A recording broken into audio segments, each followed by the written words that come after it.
Bienvenidos de nuevo. Hoy es 16 de junio de 2026 y tenemos el gran placer de contar con George Beebe, exdirector de análisis sobre Rusia en la CIA y actualmente director de estrategia global en el Instituto Quincy. Así que gracias por volver al programa.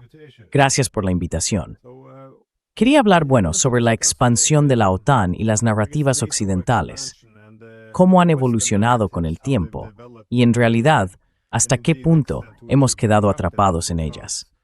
Porque ya sabemos, desde los años 90, que muchos líderes estadounidenses, así como dirigentes políticos y militares europeos, advirtieron en contra de ampliar la OTAN. Aunque reconocían que podía tener ventajas, también entendían que Rusia lo percibiría como una amenaza.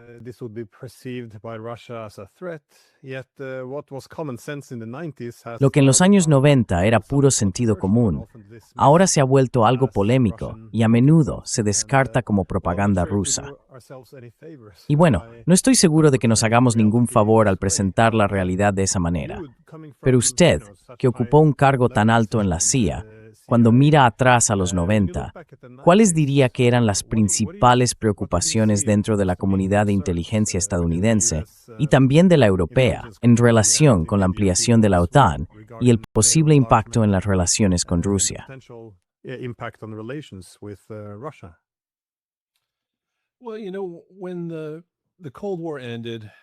Bueno, ya sabes, cuando terminó la Guerra Fría, cayó el muro de Berlín, se disolvió el Pacto de Varsovia y al final también se desintegró la propia Unión Soviética. En ese momento surgió una gran pregunta en Occidente, tanto en Washington como en las capitales europeas. Vale, ¿y ahora de qué va nuestra política exterior?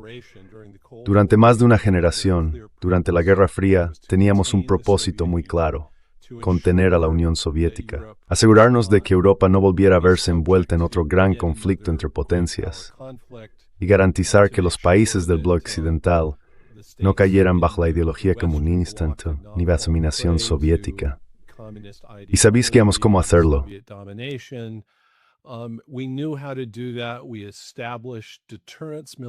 Establecimos la disuasión militar y pusimos en marcha una serie de normas e instituciones diseñadas para minimizar el riesgo de una guerra directa, que todos sabían que acabaría siendo nuclear y sería catastrófica para todos los implicados y para el mundo entero.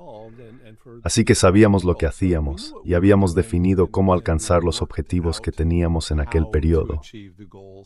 Luego, de repente, ya no existía la Unión Soviética, ya no existía el Pacto de Varsovia. Y creo que en Washington y en Europa, la gente se preguntó, vale, ¿y ahora qué hacemos? Y llegamos a una conclusión. Y esa conclusión básicamente fue que la comunidad occidental que habíamos construido durante la Guerra Fría había sido muy exitosa. Había garantizado la prosperidad de la gente dentro de ese bloque.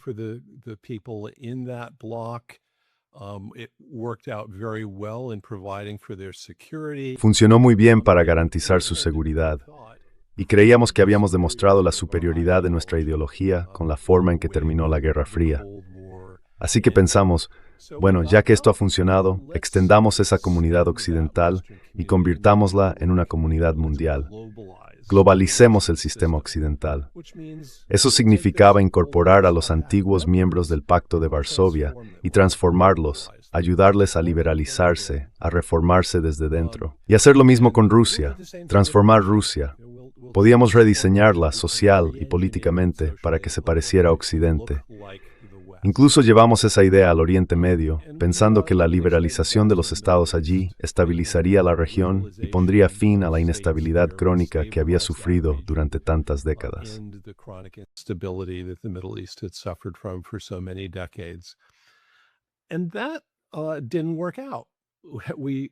Y eso no salió bien. Intentamos abarcar mucho más de lo que podíamos. Tratamos de hacer cosas para las que en realidad no estábamos preparados. Y si piensas en lo difícil que es hacer ingeniería social en tu propio país, en una cultura política que conoces a fondo, con un sistema y unos actores políticos que dominas perfectamente, la ingeniería social dentro de los países casi nunca funciona bien. Ahora imagina intentar hacer eso en culturas extranjeras que no entiendes, con historias y costumbres en las que no estás inmerso. Así que básicamente lo que pasó fue esto. La ampliación de la OTAN se basó en la idea de que si extendíamos el paraguas de seguridad de la alianza y la membresía de la Unión Europea, eso fomentaría la occidentalización y la liberalización de esos países.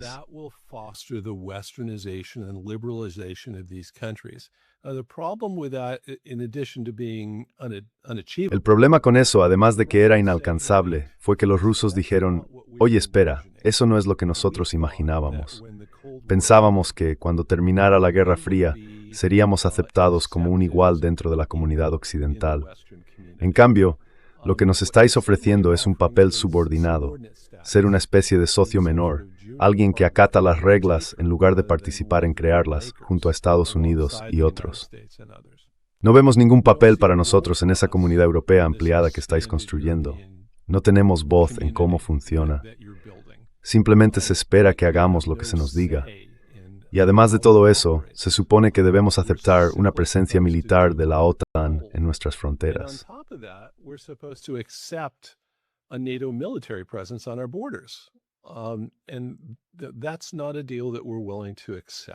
Y ese no es un acuerdo que estemos dispuestos a aceptar.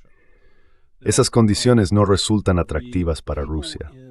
Ahora bien, la gente en Washington, y creo que en gran medida también en Europa, decía, los que habían pasado años y años estudiando la Unión Soviética, que entendían aquel sistema, que fueron esenciales para la contención y para las reglas del juego que establecimos con éxito durante la Guerra Fría. Casi todos decían, un momento, si vais a empezar a ampliar la OTAN y acercarla cada vez más a las fronteras rusas, va a haber una reacción, ¿no? Los rusos se van a sentir amenazados. The Russians are going to feel threatened. They're going to feel as if they're being surrounded.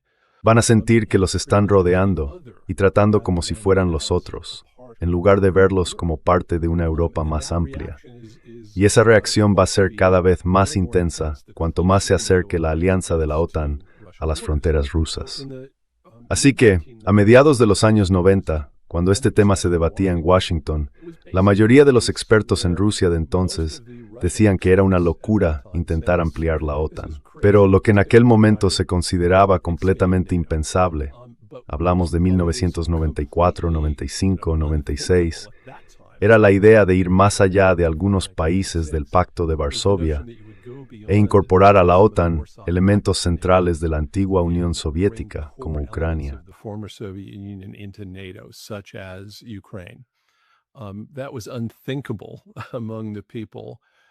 Eso era impensable entre la gente que, en aquel momento, se consideraba experta en Rusia. Y ahora, visto con perspectiva, me resulta sorprendente recordar las discusiones que se estaban dando entonces en Washington y lo completamente inimaginable que era pensar que intentaríamos incorporar a la OTAN en Ucrania o a Ucrania en la OTAN. Y ahora eso parece casi una idea asumida por todos. Por supuesto, Ucrania tiene derecho a elegir a sus aliados militares. Por supuesto, el país anfitrión puede decidir qué fuerzas militares quiere tener en su territorio. Es casi un principio sagrado que nadie cuestiona. Y creo que ahí está, en el fondo, la raíz del conflicto que tenemos ahora.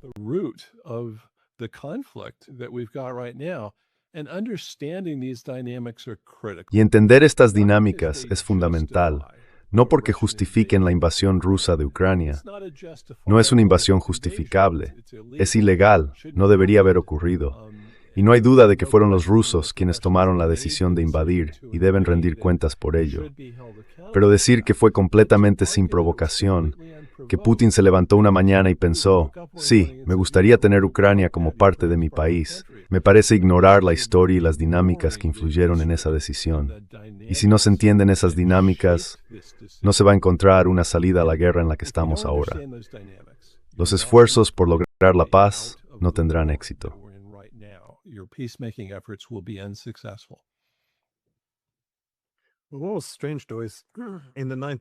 Lo curioso, sin embargo, es que en los años 90, cuando, como decías, había un fuerte desacuerdo sobre si ampliar la OTAN era o no una buena idea.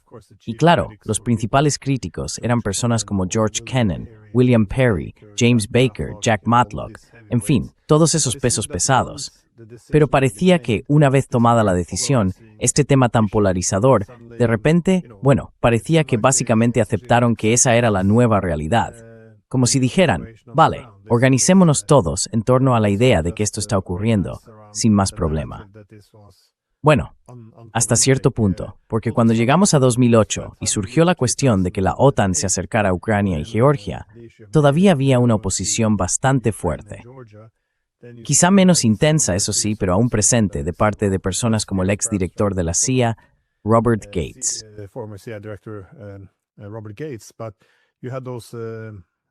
Pero tenías esos, ¿cómo se llamaban?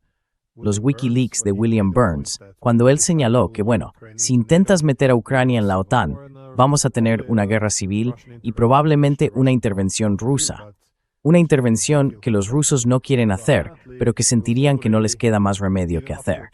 Así que al parecer ya había, incluso hasta 2008, un reconocimiento de que eso sería una locura.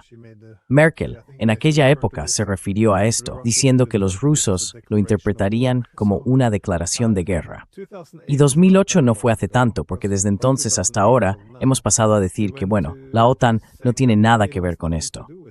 Pero supongo que la pregunta es, ¿qué tiene Ucrania de tan especial? Porque ahora el argumento es, ¿y qué pasa con Suecia o Finlandia? ¿Por qué Rusia no invade allí? Entonces, ¿qué tiene Ucrania que hace que, en palabras de nuevo de William Burns, es fuera Marai Roars rusos?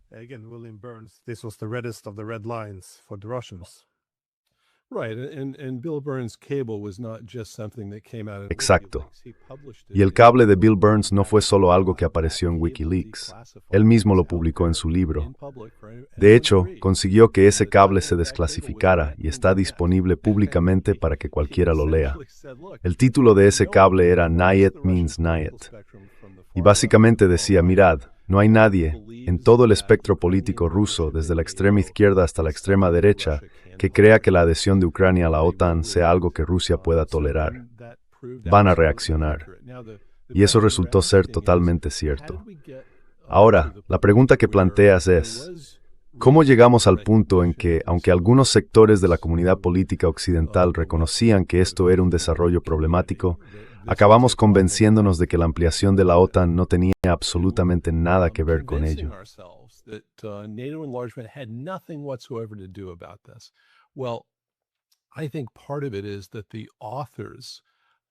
Creo que parte de esto es que los autores de aquella ampliación se convirtieron en los grandes intermediarios de poder en Washington.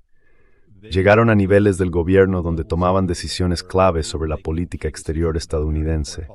Y no van a salir en público a decir, sí, nos equivocamos, no deberíamos haber hecho eso. Su postura es más bien, nada de lo que hicimos causó ni justificó, ni de lejos, la invasión rusa. No van a asumir responsabilidad por eso. Esa es la primera parte. La otra es que surgió una nueva generación de expertos en Rusia en Occidente. Gente que no se formó ni se educó en lo que yo llamaría la política exterior clásica del equilibrio de poder, la del realismo político tradicional.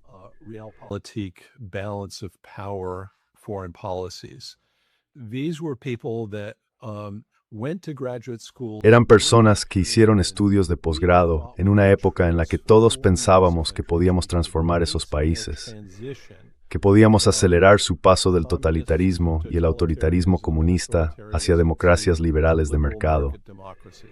Y gran parte del plan de estudios en los principales programas de estudios sobre Rusia se centraba precisamente en esa transición. Así que no hacía falta saber de geopolítica ni de todo eso. La geopolítica se resolvería sola, Rusia cambiaría, se volvería como nosotros. Y la teoría de la paz democrática garantizaría entonces la armonía en el sistema internacional, porque las democracias liberales no van a la guerra entre sí. Problema resuelto. No había que preocuparse por las cuestiones que en realidad acabaron provocando el conflicto en torno a la orientación geopolítica de Ucrania.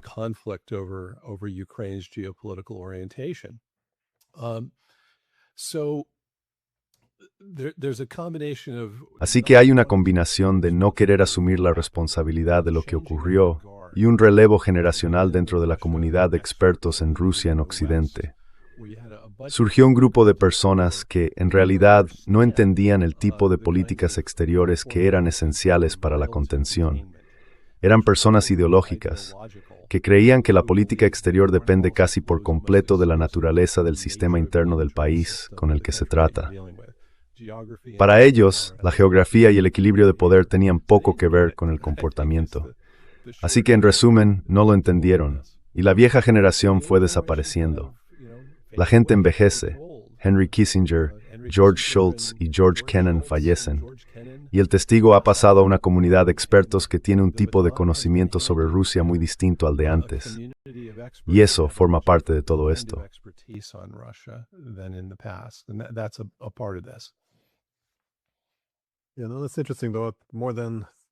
Es curioso, porque llevamos más de 3 décadas con una clase política que en esencia ha asumido esta idea de que las relaciones con Rusia deben entenderse como una relación entre profesor y alumno, es decir, que hay que socializarlos o transformarlos. Creo que en este clima los constructivistas sociales han acabado imponiéndose. Y por eso también me llama la atención que, cuando uno señala que los rusos siempre percibieron la expansión de la OTAN tras la Guerra Fría como una gran amenaza, porque dividimos el continente, hay, una cantidad enorme de pruebas que lo respaldan, y aún así no hay ningún interés en ello. Siempre se parte de la idea de que si reconoces que eso supone una amenaza para Rusia, entonces estás dando legitimidad a la posición rusa, y eso se considera ser prorruso. Así que se descarta de inmediato. Estás Bank, yo me vuelvo.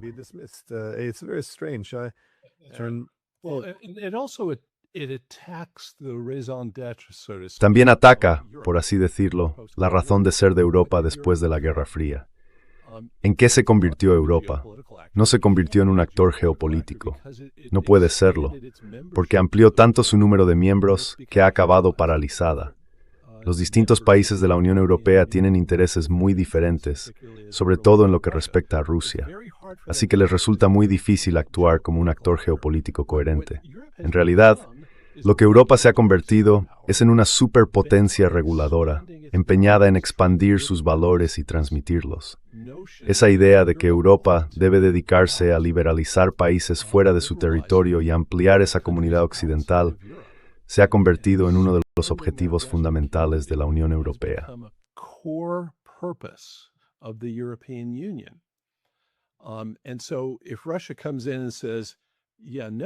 Así que, si Rusia entra y dice no, lo que estáis haciendo en realidad amenaza nuestros intereses vitales y vamos a ir a la guerra para impedir que sigáis con ello, eso obliga a Europa a enfrentarse a una pregunta existencial. ¿Cuál es nuestro propósito? ¿Qué somos? ¿Qué papel tenemos en el mundo? Y la respuesta en la que creían haber llegado a un acuerdo tras el final de la Guerra Fría ya no es viable. Entonces, ¿qué haces en esas circunstancias? Ese es el dilema al que se enfrentan ahora los europeos. Es parte de la razón por la que no quieren que esta guerra se resuelva, porque un final negociado de la guerra en Ucrania les obligaría a afrontar esa cuestión. Les obligaría a reconocer que la visión que han mantenido durante más de 30 años está agotada.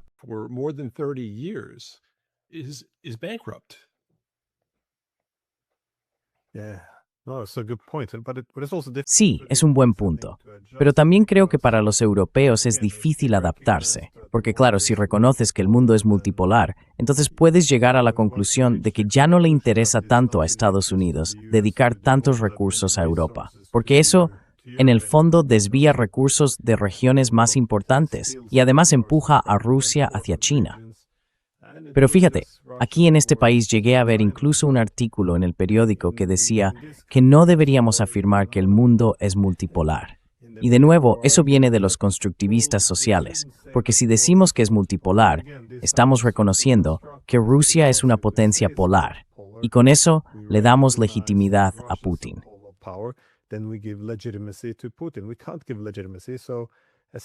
No podemos darle legitimidad, así que en esencia nos vemos obligados a actuar como si no existiera la multipolaridad, porque eso es lo correcto.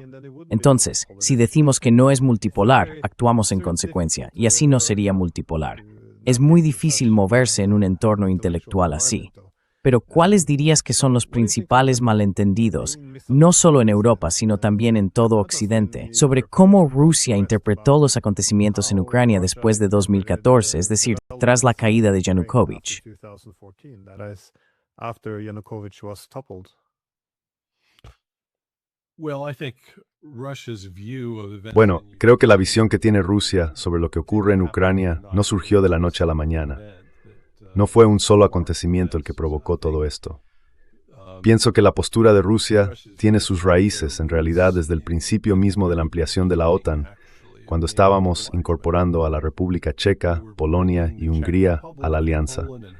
Y les decíamos a los rusos, no hay motivo de preocupación.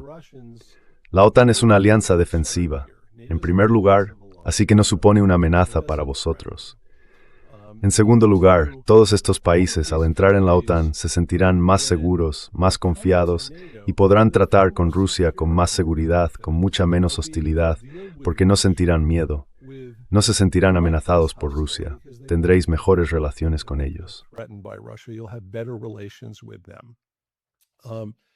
I think the Russians looked at this and Y creo que los rusos miraron todo esto y dijeron, vale, ¿qué pasó unas semanas después de que Hungría, la República Checa y Polonia se unieran a la alianza? Lo que pasó fue la guerra de Kosovo, en la que la OTAN participó directamente. La OTAN decidió intervenir en Serbia contra los serbios. ¿Por qué? No porque los serbios hubieran atacado a la OTAN, porque no lo habían hecho, y Serbia estaba fuera del área de actuación de la OTAN. La OTAN fue más allá de sus fronteras para actuar contra otro país que no la había atacado, por cosas que estaban ocurriendo dentro de Serbia. Un movimiento separatista musulmán minoritario había sido atacado por el gobierno central, y la OTAN dijo, esto no puede continuar. Pero no obtuvo la autorización del Consejo de Seguridad de la ONU para hacerlo, y tampoco había sido atacada. Así que según el derecho internacional, fue un acto ilegal.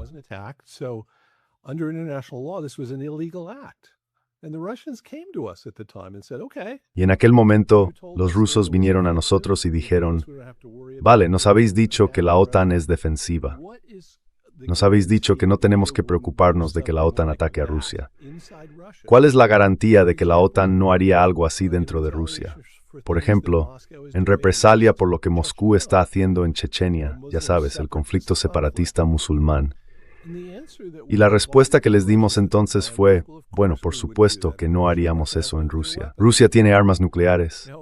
Y curiosamente los rusos respondieron, ajá, claro. No es la OTAN la que garantiza nuestra seguridad, ni la naturaleza de la OTAN. La OTAN, de hecho, podría hacer algo así. Lo que protege nuestra seguridad es nuestra propia capacidad de responder y disuadir militarmente. Así que, después de haber aprendido esa lección de Kosovo, los rusos miraron entonces lo que hizo la OTAN en 2008, en la cumbre de Bucarest, cuando se anunció que Ucrania y Georgia serían algún día parte de la alianza. En aquel momento, por cierto, la opinión pública en Ucrania no estaba a favor de unirse a la OTAN. La mayoría de los ucranianos, en 2008, no apoyaban entrar en la alianza. Ahora, obviamente las cosas han cambiado mucho desde entonces. Pero en aquel momento, cuando dijimos que Ucrania iba a unirse, Estados Unidos estaba presionando bastante para que Ucrania y Georgia se incorporaran a la alianza. Y Rusia está ahí,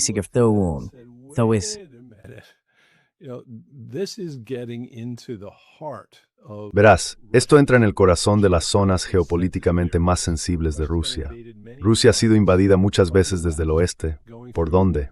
Por territorio ucraniano. Hay una historia dolorosa ahí. Y además hay muchísima mezcla entre familias ucranianas y rusas. Existen lazos culturales, religiosos, lingüísticos, mucho comercio entre ambos, una interconexión de economías. Es un territorio extremadamente sensible. Y los rusos reaccionaron a todo esto con mucha fuerza. Ahora bien, quienes dicen, oye, los rusos están exagerando, son paranoicos, no había ninguna posibilidad de que Ucrania entrara en la OTAN a corto plazo. No tenían por qué invadir. Esto es solo un pretexto.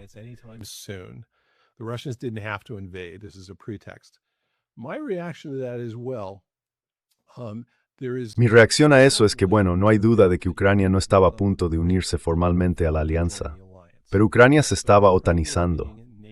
Los vínculos entre los ejércitos de la OTAN y Ucrania en materia de entrenamiento, equipamiento, estandarización, procedimientos operativos y cooperación en inteligencia se estaban profundizando cada vez más. Y creo que los rusos, con cierta razón, miraron ese proceso y pensaron, si esas tendencias continúan durante 5 o 10 años más, Ucrania estará tan integrada en la OTAN que Rusia no tendrá una opción militar para impedir su entrada formal en la alianza, a menos que esté dispuesta a ir a la guerra, no solo con Ucrania, sino con la propia OTAN.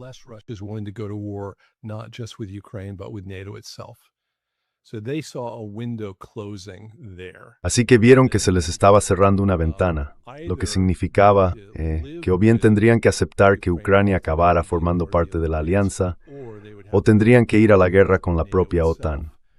Y Putin no quería enfrentarse a esa elección. Así que actuó de forma preventiva e ilegal.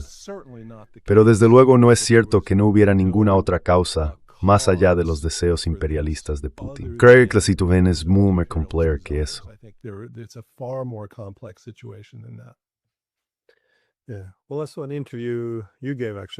Bueno, vi una entrevista que diste en diciembre de 2021.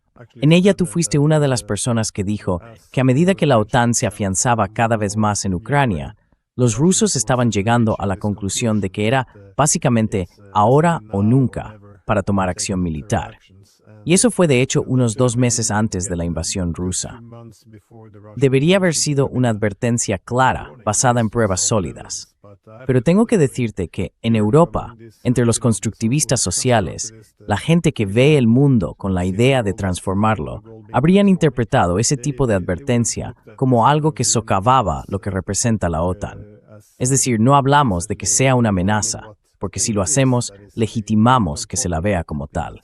Así que todas esas advertencias, en mi opinión, se dejaron un poco de lado.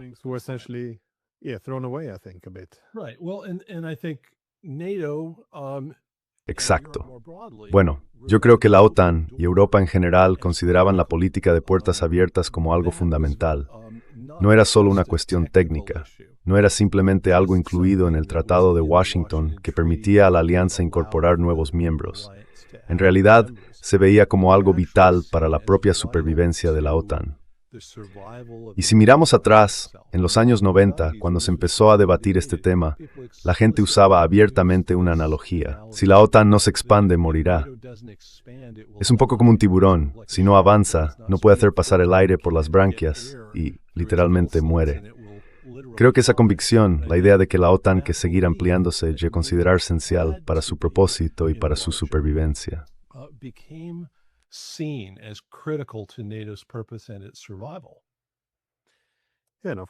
Sí, claro, si la OTAN no sobrevive, ¿qué mantiene a Estados Unidos en Europa?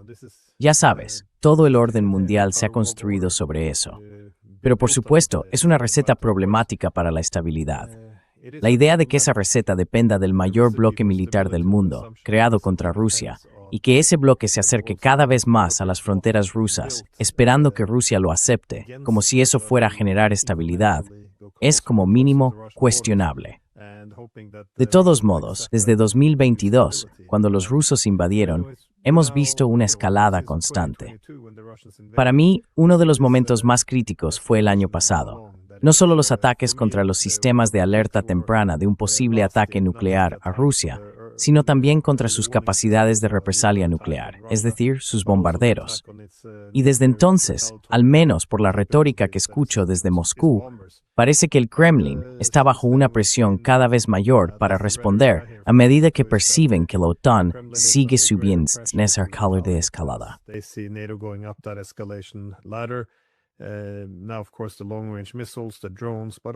Ahora, claro, están los misiles de largo alcance, los drones, pero también los ataques que provienen desde territorio de la OTAN.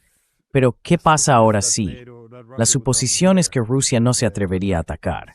Sin embargo, esto ocurre en un momento en que Estados Unidos parece estar reduciendo sus fuerzas en Europa. Y eso plantea la pregunta de si Estados Unidos estaría dispuesto a sacrificar Nueva York por Tallinn.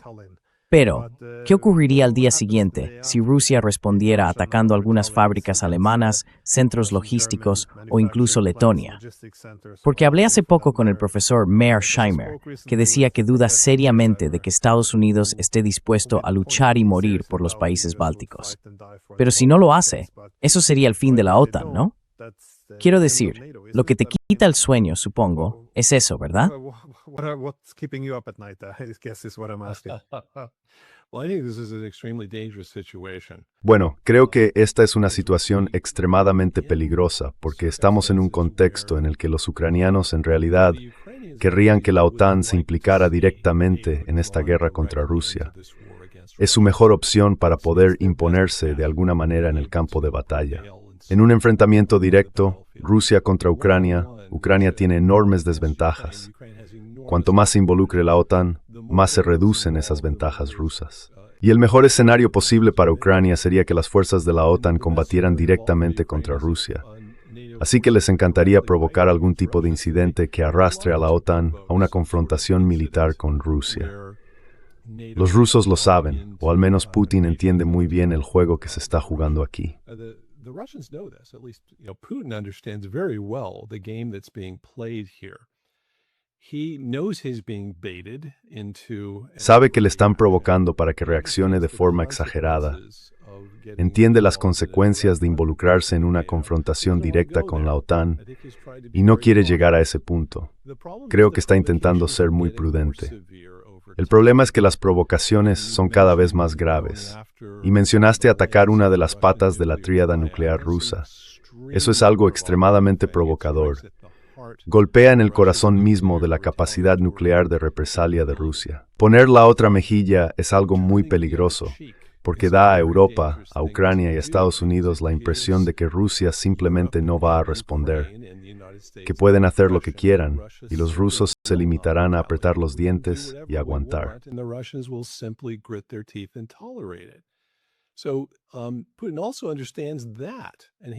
Putin también lo entiende, y tiene a mucha gente en Moscú diciéndole que no puede seguir ignorando esto. Así que creo que lo que ha pasado es que los rusos se han vuelto cada vez más vocales y más demostrativos para enviar un mensaje a Ucrania, a Europa y a Estados Unidos, que no van a seguir ignorando esos ataques en profundidad dentro del territorio ruso, que van a tener que responder. Por eso recibimos esos mensajes sobre lo que las unidades YAR son capaces de hacer. Putin dio bastantes detalles en público, diciendo, esto es lo que pueden hacer. En realidad, todavía no han utilizado todo su potencial.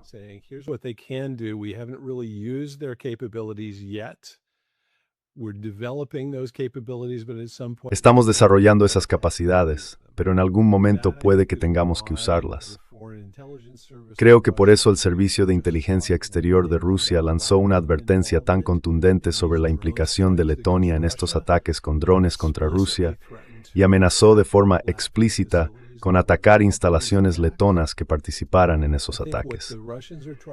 Creo que lo que los rusos intentan hacer es enviar un mensaje sobre todo a Washington, que viene a decir, controlad a los ucranianos y a los europeos. Aseguraos de que no sigan haciendo esto, porque si lo hacen tendremos que responder. No queremos tener que hacerlo. Por ahora creo que el mensaje ha llegado a Washington, al menos. Estamos volviendo a implicarnos en el proceso de paz.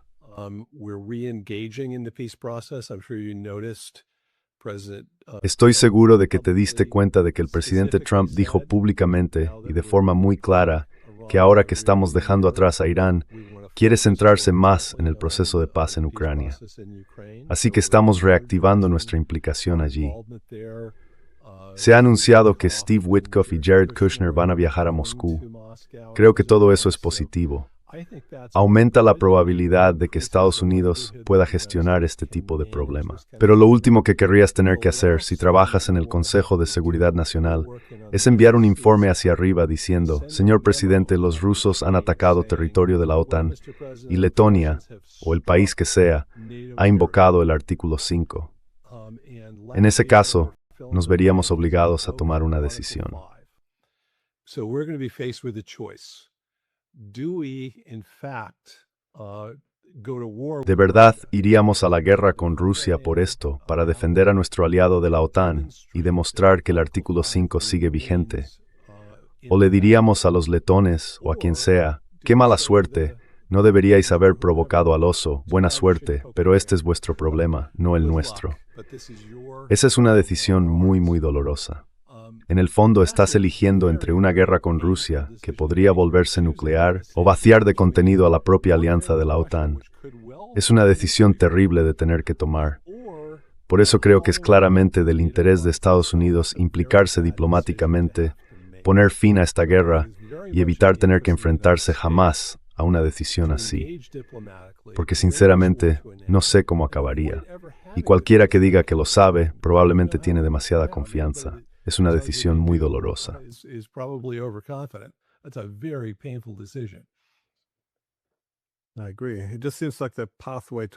Estoy de acuerdo. Da la impresión de que el camino hacia la guerra está ya trazado con bastante claridad.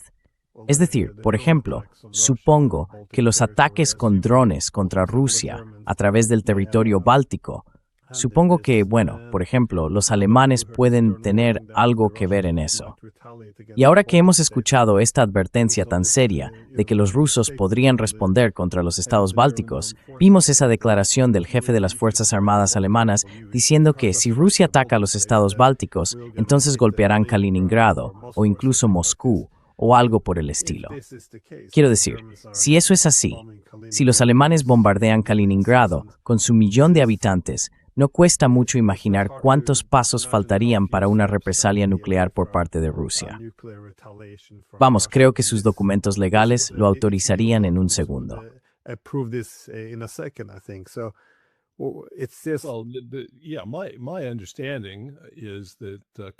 Sí, por lo que entiendo, Kaliningrado tiene más armas nucleares tácticas almacenadas en su territorio que probablemente cualquier otro lugar del mundo, si lo miras por kilómetro cuadrado.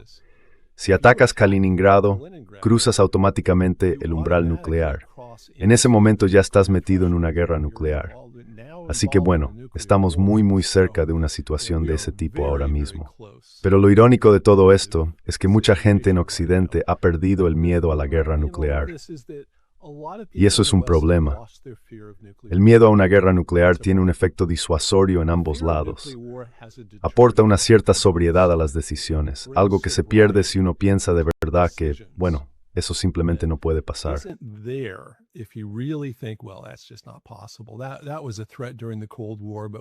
Eso fue una amenaza durante la Guerra Fría, pero ya hemos pasado por eso. Ya lo vivimos. Hemos pasado página. No vamos a entrar ahora en una guerra nuclear. No tenemos que preocuparnos por eso. El verdadero miedo no debería ser a la guerra nuclear. El miedo debería ser al propio miedo a la guerra nuclear. No podemos dejarnos intimidar hasta rendirnos ante los rusos. El clima psicológico en el que estamos ahora es muy distinto al de casi todo el periodo nuclear, cuando todo el mundo entendía que, realmente no queríamos entrar en una guerra nuclear. Eso no acabaría bien para nadie. Y en Occidente, en gran medida, hemos perdido eso. Y ese es un problema, porque los rusos lo saben. Y tienes a personas como Sergei Karaganov, con quien has hablado mucho, diciendo que hay que recuperar el miedo a la guerra nuclear. Eso es extremadamente peligroso. Recuperar el miedo a la guerra nuclear podría llevar fácilmente a una espiral de escalada que sería catastrófica. Así que estamos entrando en un terreno muy peligroso.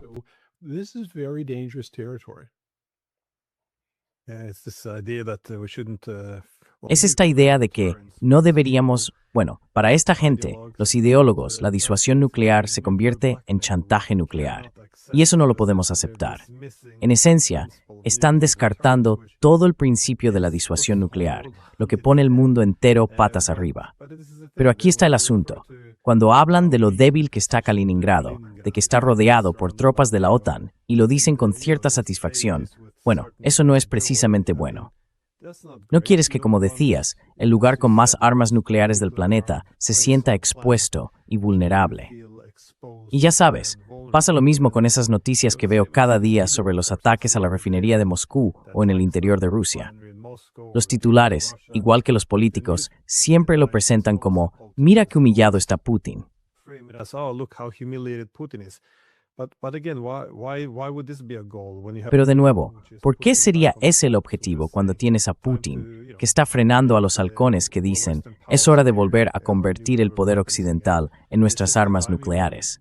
De verdad, este es el momento en que quieres humillar a Putin, atacando en lo profundo de Rusia. No tiene ningún sentido.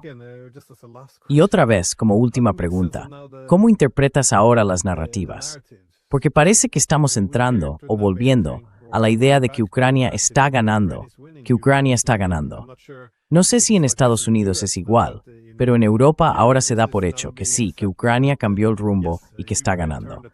Entonces, ¿cómo lees tú, digamos, esta guerra de narrativas? Pues es exactamente eso. Es propaganda. Well, it's exactly what it is. It's propaganda. It is an effort to Es un intento de mantener una línea de acción hacia Rusia que ha fracasado desde el inicio de esta invasión. La idea era ejercer tanta presión sobre Rusia que al final Rusia dijera basta y reconociera, lo sentimos, fue un error, no deberíamos haber invadido, vamos a retirarnos, no volverá a ocurrir, perdonadnos. Ese esfuerzo por convertir el rublo en escombros, por convertir a los diplomáticos y políticos rusos en parias internacionales, por ejercer tanta presión militar sobre Rusia, enviar a tantos rusos de vuelta en ataúdes, que Putin no tuviera más opción que ceder ante la presión y rendirse, no ha funcionado y no va a funcionar. Pero esa línea propagandística de que los ucranianos están ganando ahora, manteneos firmes, no perdáis la esperanza, está pensada para ganar tiempo. Los que se oponen a un acuerdo rechazan el compromiso. Quieren que Rusia se rinda. They want Russia to capitulate. They don't want to, quote unquote, reward aggression in any way. No quieren, entre comillas, recompensar la agresión de ninguna manera. Creo que eso es muy peligroso.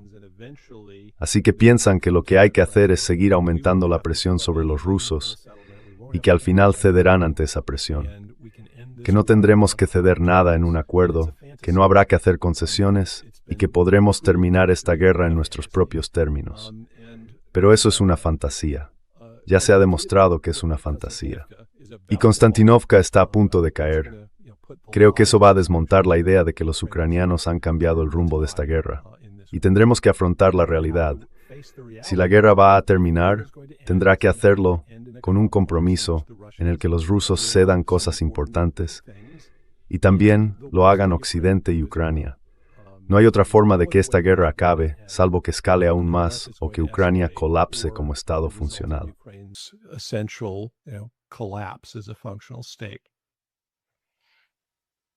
Yeah, I see some comparison between Veo cierta comparación entre la guerra contra Irán y la guerra contra Rusia.